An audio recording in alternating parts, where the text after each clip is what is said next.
We need to shed the light on it, and it's only through conferences, events like these, preaching to the non-converted, that we are going to advance that cause. I want to thank you all for doing that, and in solidarity, we all say, long live Palestine, long live Canada.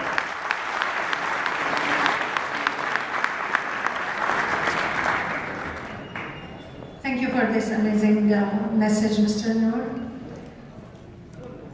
We've been talking about children in the videos that we watched this afternoon or this evening. And I want you just for a second to stop and see how a child can witness everyday trauma in their lives. In Canada, we keep talking about mental health and that we have a crisis here. So can you imagine someone living under conditions that are not favorable for human life? Suicide is not allowed in the Middle East, and it's forbidden in Islam.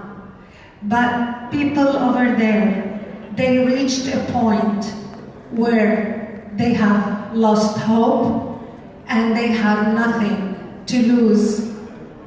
And I want you now to watch this short clip of a Palestinian woman that's talking about her mental health status and suicide.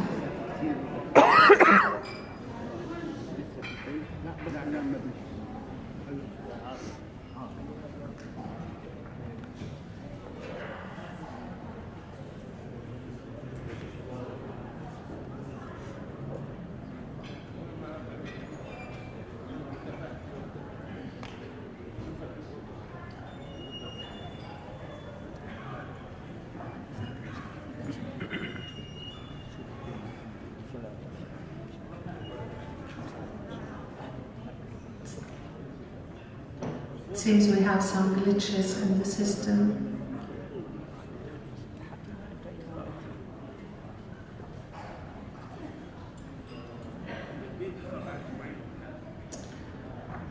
Okay. We can move along now, and maybe we can bring that video afterwards if we're having issues with it, because we have still a few more speakers to introduce to you. Now, I would like to invite Mr. Ziad Malawi to the podium, please. And so let's welcome Mr. Ziad.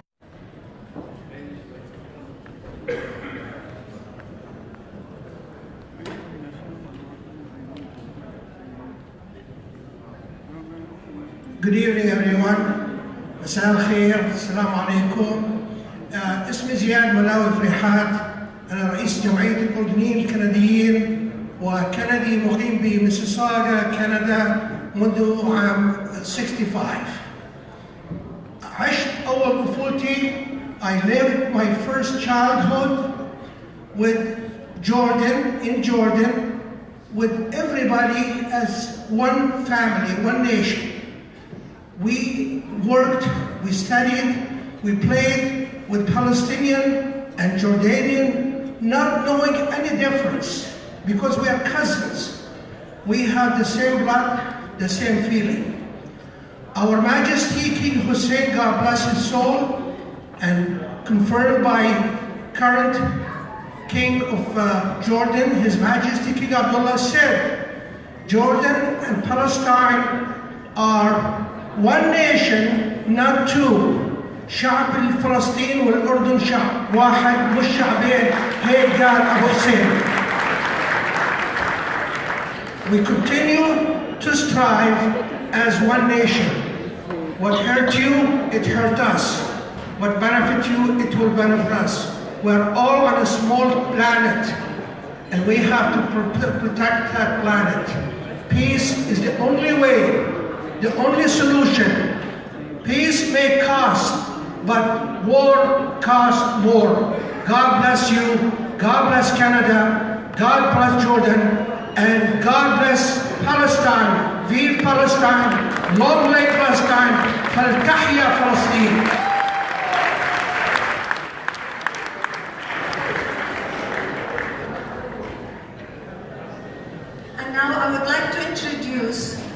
and ask Dr. Afif Safieh, Professor of Economics at McMaster University, to come to the stage. So please welcome Dr. Afif.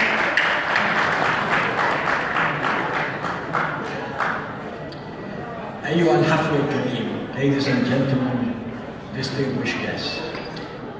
We gather tonight to affirm and confirm our solidarity with the Palestinian people's struggle for liberty, peace, justice, and human rights.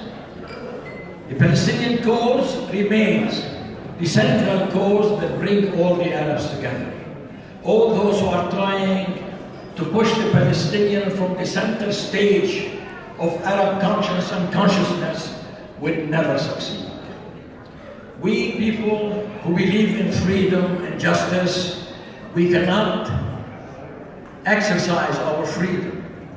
We cannot really be free if our brothers and sisters in Palestine are not free. Freedom is indivisible. Justice is indivisible. You cannot be free one place and your brothers and sisters are under oppression in another place. We are one and will never be divided. And our aim is to stand together and make sure that those who are bringing new century deals, that there is no deal, because justice and dignity cannot be bought or cannot be sold. Justice, freedom, and dignity are above all other consideration and should remain the main motivation and what brings us together. Our people remain under occupation, an occupation that has now lived for so long. We cannot and should not feel that we can be unwilling to be in the heart of that struggle, to see that this occupation, this brutal occupation that has dismembered, disfigured, has derailed, de-developed Palestine would succeed together. And what we're doing today by affirming, confirming our solidarity with the Palestinian people, we're saying that this occupation will end, and we will make sure that it ends, and being together will bring an end to it. Thank you.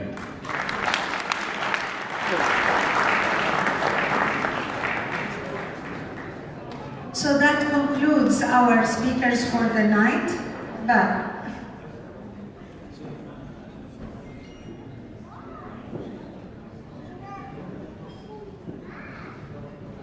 so I'm going to make a deal with you. I want you to say everything you want to say now, because once I introduce our keynote speakers, we're going to all lend our ears and open our hearts to the message that he has to deliver tonight. Deal? Great, awesome. So now we can watch the video. If you want to talk now, fine, but the minute Dr. Afif comes on stage, we're gonna all listen. Thank you. $80 million a year to keep half of Gaza's population alive. But in January, the Trump administration announced that it was cutting $90 million from the UN's budget, both here and in the West Bank, leaving all the UN's major aid programs at risk, including $8 million a year spent here in Gaza on mental health. On the fringes of Gaza City lives Nahed Shweik with her unemployed husband and 6 children. They're so poor that they have sold their fridge, cupboard and beds, along with part of their UN aid, for cash. Mental illness can have many causes, but Nahed blames her years of poverty for her wanting to take her own life.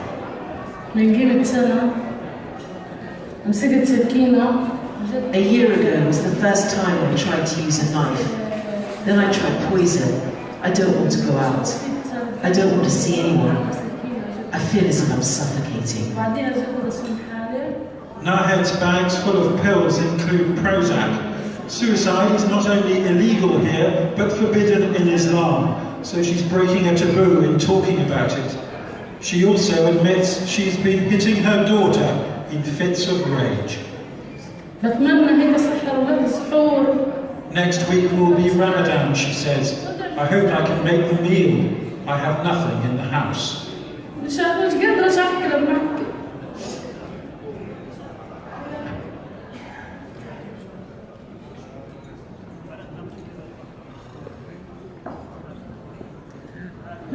Thank you. Now we come to the most important part of our night tonight. Dr. Afif Safieh came all the way from London to be with us here and talk to us about solidarity with the Palestinian people. Dr. Afif, he is a former ambassador to London, Washington, and Ireland. So, on a three, I want you all to welcome Dr. Afif Safieh. 3, 2, 1, welcome!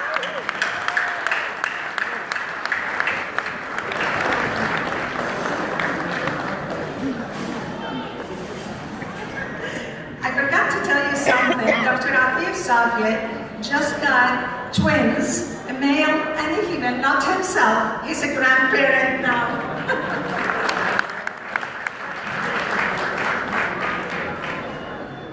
Ladies and gentlemen, dear friends,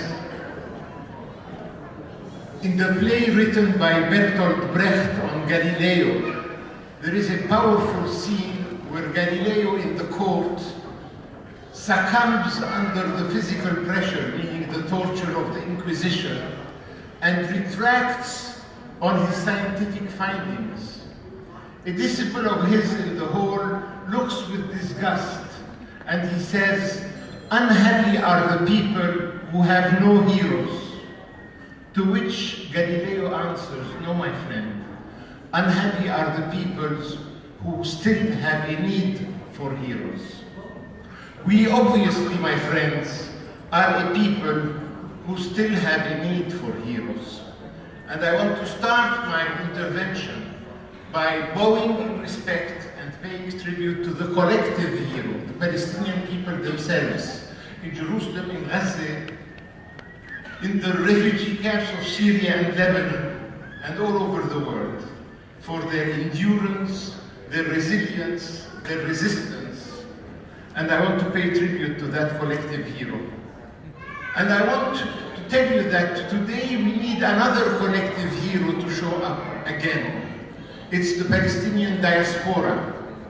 Because the Palestinian itinerary is such that in 1965, with the resurrection of the Palestinian national movement, it started in the university campuses of Cairo and Beirut, among the young Palestinian professionals in Kuwait, Qatar, Saudi Arabia, in the refugee camps of Jordan and Lebanon, and then with the Oslo process and the birth of the Palestinian Authority, the center of gravity of the Palestinian national movement went back to the homeland in Palestine. And we are in trouble today, and you are the oxygen of the Palestinian national movement. The Shatat, the Mahjar, the Palestinian diaspora, today is our day to play an increasing role in shaping our destiny and our future.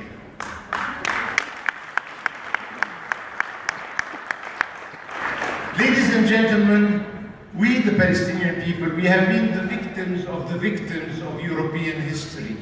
And this is why we never got our legitimate share of understanding, sympathy, and support.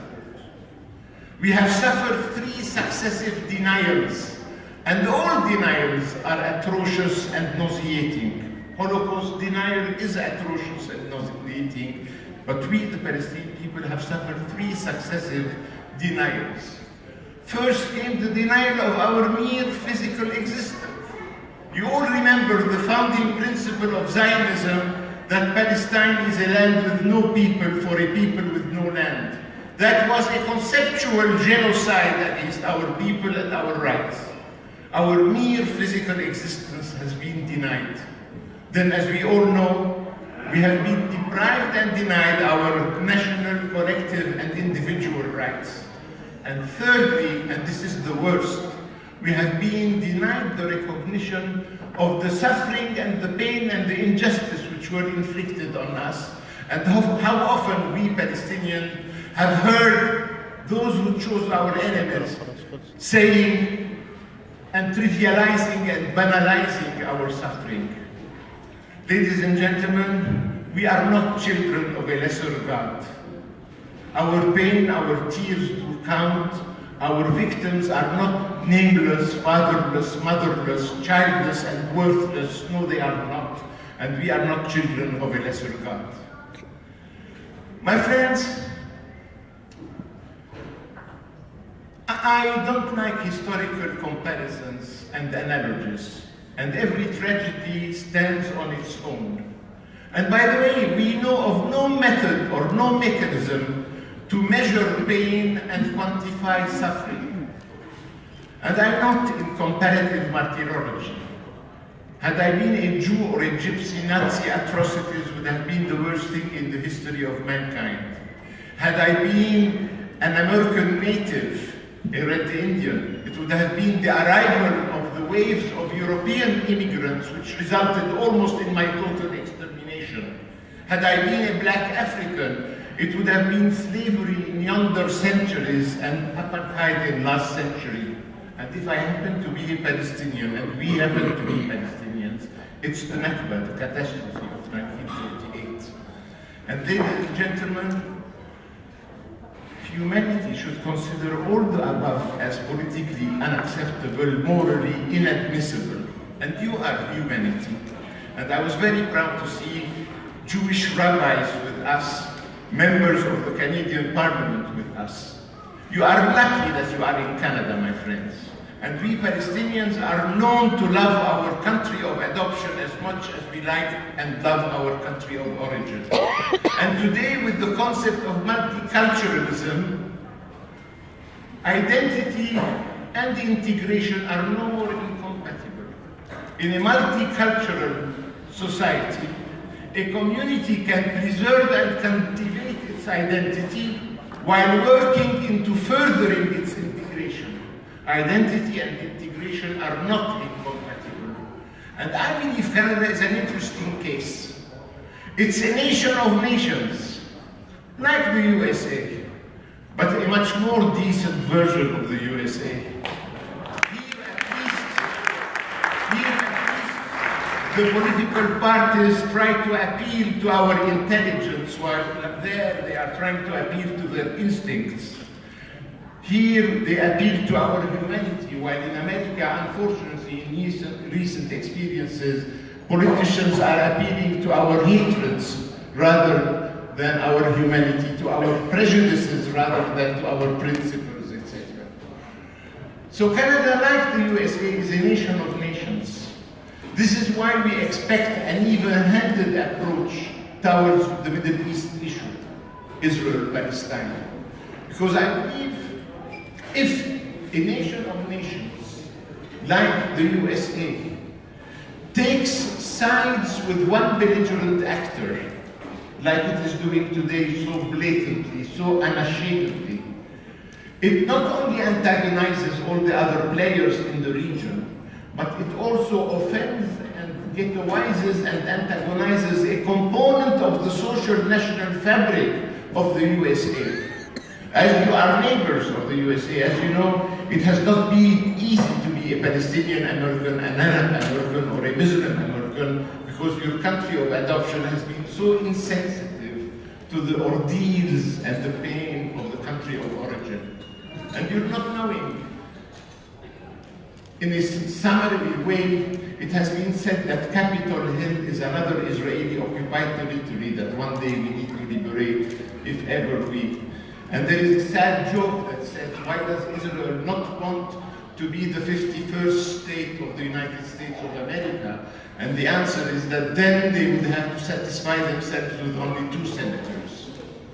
Well, ladies and gentlemen, we rely on our diasporas from now on to play a decisive dynamic role. There was a concept in international relations that never really took off the ground. And the concept is global tribes. We live in an interdependent world, a world that is shrinking because of the scientific evolution. And I believe the Jews are a global tribe, the Armenians are a global tribe, the Chinese are a global tribe, the Irish are a global tribe. You run into Palestinians from Scandinavia to Pennsylvania to California to Australia. We are a global tribe. And fortunately, we are playing an increasing role. You're not without knowing that some 12 years ago in Salvador there were elections, and the candidate of the right and the candidate of the left were both Palestinians from the Bethlehem region originally. One was Mr. Handal representing the left, and one was Mr. Saqqa representing the right. And I was interviewed in London by saying, what are your comments on those elections? I said, whoever loses, it will be a Palestinian Salvadorian in the local White House.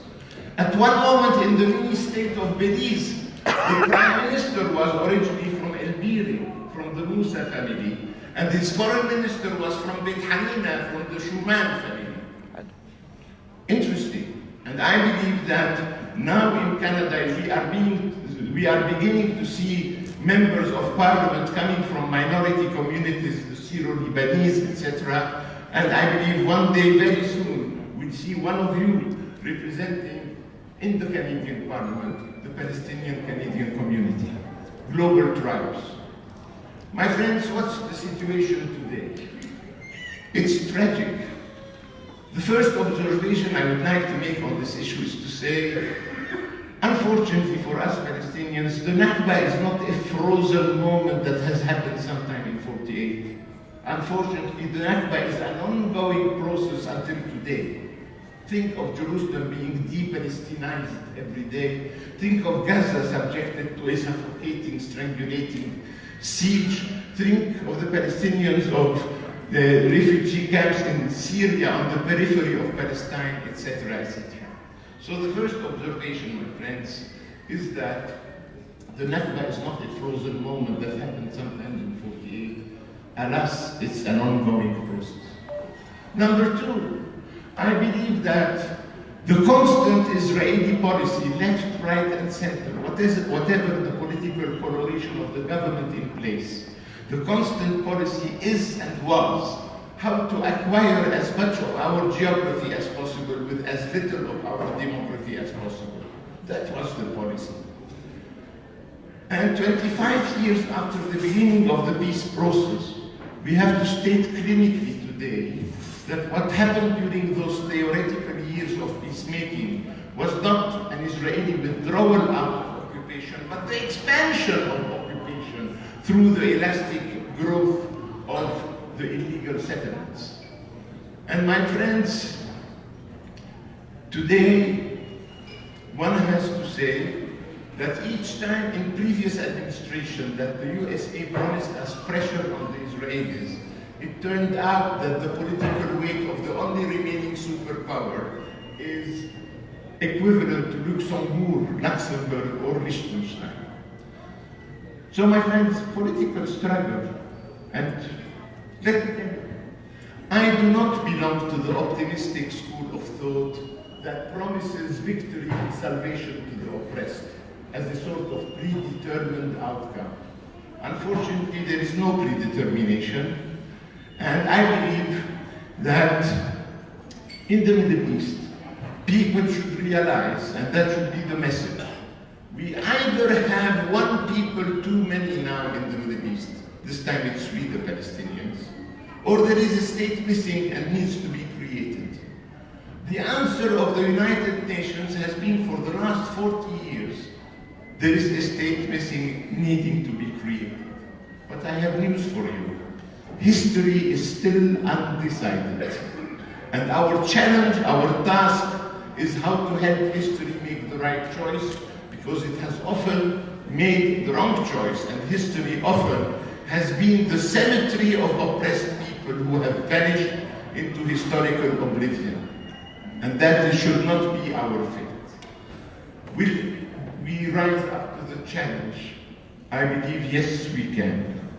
But we need the collective will, the collective hero. And as a community, as a society, over there in the homeland and abroad. We need maybe a little bit more cohesion, a little bit more love of one another. We have to accept that we are one and plural, and accept the diversity and the pluralism in our ranks, which is the source of enrichment, by the way, and not an impoverishment. And let me tell you, we are now 2018. I remember, dear friends, in 1992, I was ambassador in London, and on a day like this one, I was delivering a speech in the House of Commons. And I started it. My mother was in the room from Jerusalem attending. And I started by saying, what can one wish the Palestinians on the occasion of the International Day of Solidarity with the Palestinian people? And my answer was very simple. I said, what we can wish them best is that they no more need an International Day of Solidarity. Because if it means anything, it means that their problems has been unresolved and that the injustice is being perpetuated. And I believe humanity should today assume its responsibility.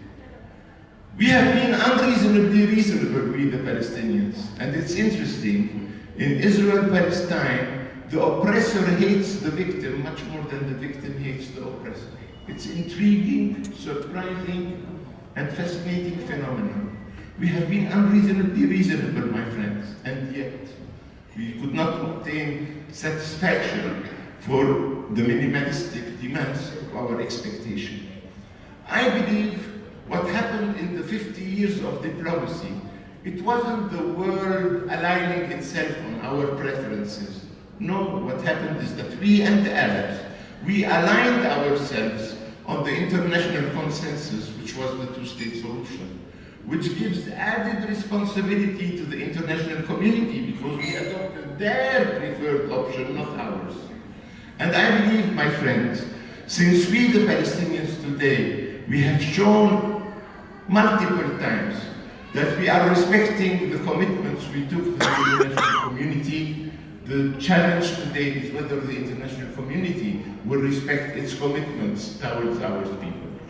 So, my friends, history is undecided. History is undecided. And our challenge is how to help history make the right choice. You know, I come from a Christian background, even though I'm not very pious. But I come from a Christian background, and I often end my speeches to Western audiences by telling them, even in the bleakest of moments, I believe that Palestine will resurrect. And as you know, we in Palestine, we in Jerusalem, we have had some previous experience in resurrection.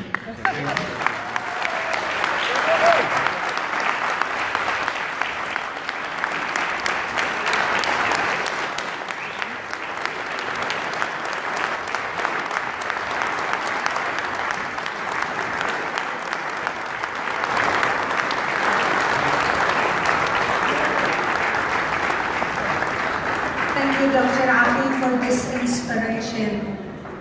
I know you're all hungry by now. And thank you for the little kids with us that